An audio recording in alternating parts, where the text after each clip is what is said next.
Hi, my name is David Brown. I'm one of the sales consultants here at Dahl Ford. Today I'm going to show you how to sync your phone with any Ford vehicle that does have sync capabilities.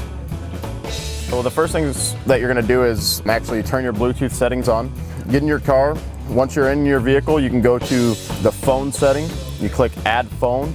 Find your vehicle on your phone.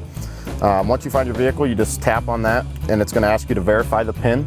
You verify the PIN on the screen and on your phone. Once you verify that, it's going to ask you if you want 911 assist on.